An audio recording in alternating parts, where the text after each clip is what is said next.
আসসালামু আলাইকুম। Fahmida's little kitchen and ব্লগসে সবাইকে স্বাগত। নতুন একটা ভিডিও নিয়ে হাজির হয়ে গেলাম। কেমন আছেন সবাই? আশা করছি ভালো।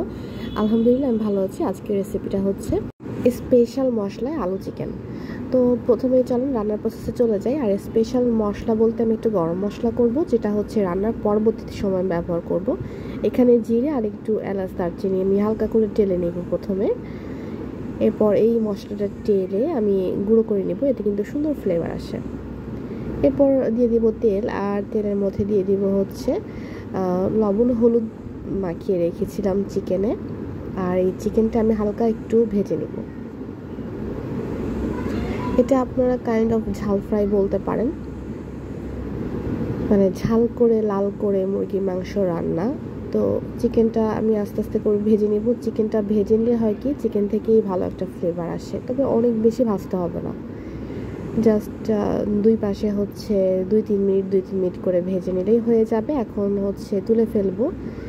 এরপর এখানে অ্যাড করে দিব হচ্ছে আলু। আমি এখানে আলুটাও ভেজে নিব, এতে করে না আলুটাই খেতে খুব মজা লাগে। আমি যে কোনো চিকেনে রান্না করার ক্ষেত্রে আলুটাকে ভেজে রান্না করা প্রেফার করি, তাই টেস্ট ভালো আসে আমার কাছে, সেটা মনে হয় আর কি। এরপর আলুটা একটু লাল করে ভেজে তুলে ফেলতে হবে, খুব বেশি ভাজা যাবে না। এইসব চিকেনের ক্ষেত্রে কিন্তু আলু না দিলেও মজা লাগে, তবে আমাদের বাসায় হচ্ছে আলু ছাড়া যে কোনো কিছু রান্না হয় না, যে কোনো মাংসের ক্ষেত্রে আলু ব্যবহার করতে হয়। এরপর হচ্ছে আমি প্যানে দিয়ে দিব পেঁয়াজ কুচি, এখানে 1 কাপের মতন। আর এই রান্নায় কিন্তু আমি অনেকগুলো পেঁয়াজ ব্যবহার করেছি। গরম মশলা দিব, এলাচ দারচিনি তেজপাতা, একটু লবঙ্গও ব্যবহার করেছিলাম। আর সবগুলো মশলা দিয়ে খুব ভালো মতন রান্নাটা করতে হবে, এতে করে কিন্তু টেস্ট বরাবর আসে।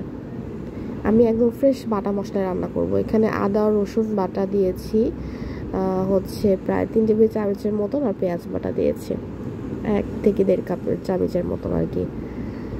আর যে কোনো গ্রেভি যখন একটু ঘন করতে চাইবেন তখন পেঁয়াজ বাটা ব্যবহার করবেন, এতে করে হয় কি গ্রেভিটা বেশ ঘন হয়। এরপর হলুদ দিয়ে দিব, লবণ দিয়ে দিব 1 চামচ করে। আস্তে আস্তে সময় নিয়ে মশলাটা কষিয়ে নিব। গুঁড়ো মশলা অ্যাড করার আগেই আমি যে মশলাটা না, এই মশলাটা আগেই খুব ভালো মতন কষিয়ে নিব। একটা স্পেশাল মশলা ব্যবহার করছি, এটা হচ্ছে মৌরি ব্যবহার করে দেখতে পারেন, একদিন রিকোয়েস্ট। যে কোনো রান্নার, যে কোনো মাংস রান্নার ক্ষেত্রে মৌরি ব্যবহার করলে কিন্তু একদম ভিন্ন মাত্রায় টেস্ট চলে যায়। তো সবগুলো মশলা কষানোর পরে আমি এখানে দিয়ে দেবো হচ্ছে একটু পানি, যাতে প্রপারলি মশলাটা কষানো যায় আর কি। আর গুঁড়ো মশলা অ্যাড করার আগে যদি আপনারা মশলায় একটু পানি অ্যাড করে নেন, সেই ক্ষেত্রে কিন্তু গুঁড়ো মশলাটা পুড়ে যাওয়ার সম্ভাবনা থাকে না, মশলায় তেতো ভাবও থাকে না, খেতে কিন্তু অনেক ভালো লাগে। কিন্তু মশলা যদি একবার মানে পুড়ে যায় ভালো লাগে না খেতে। আচ্ছা, এরপর আমি গুঁড়ো মশলাগুলো অ্যাড করে নেব। এখানে হচ্ছে শুকনো মরিচ নিয়েছি প্রায় 1.5 টেবিল চামচের মতন, জিরে গুঁড়ো নিয়েছি 1 চামচের মতন, ধনিয়া গুঁড়ো 1 চামচের মতন। সবগুলো মশলা কষিয়ে নেব। মোটামুটি সব মশলাই দেওয়া হয়ে গেছে। আমি পর্যায়ক্রমে ধাপে ধাপে হচ্ছে সময় নিয়ে রান্না করেছি চিকেনটা, যাতে খেতে মজা হয়। অনেক সময় হয় না যে চিকেন খেতে খেতে বোরিং হয়ে যাচ্ছেন, তখন কিন্তু এই রেসিপিটা ট্রাই করতে পারেন, খেতে কিন্তু অনেক ভালো লাগবে। আর এইভাবে রান্না করলে স্বাদটাও আসে। এখন ভেজে রাখা আলু চিকেনগুলো দিয়ে প্রপারলি কষিয়ে নেব, সময় নিয়ে কষিয়ে নেব। কারণ চিকেন যত ভালো কষাইতে পারবেন রান্নার টেস্টটা তত ভালো আসবে।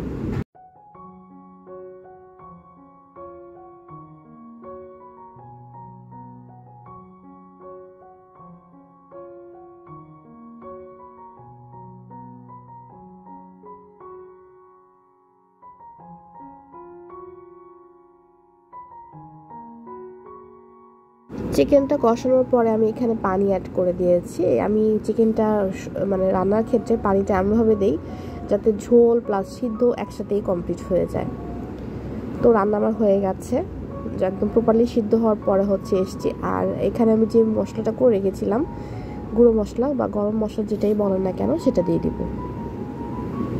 দিয়ে আরেকটু জাল করলে রান্নাটা হয়ে যাবে। তবে কেমন লাগলো আমার আজকের রান্নাটা অবশ্যই জানাবেন। যাদের হচ্ছে চিকেন রান্নাটা ইদানিং মজা হচ্ছে না বা খেতে পারছেন না, বা একভাবে রান্না করতে করতে আপনারা ক্লান্ত, তারা কিন্তু এই রেসিপিটা অবশ্যই ফলো করবেন, ভালো লাগবে খেতে, আমি গ্যারান্টি দিচ্ছি। আর একটু ঝোল ঝোল রেখেছি যাতে করে সবাই খেতে পারে। আমার বাসায় ঝোল আলু এগুলো খুব চলে, ভুনা আমার বাসায় রান্নাই হয় না। এটা হচ্ছে ফাইনাল লুক। আপনারা রুটি, পরোটা, ভাত, পোলাও সব কিছুর সাথে মজা মজা করে খেয়ে নিতে পারবেন।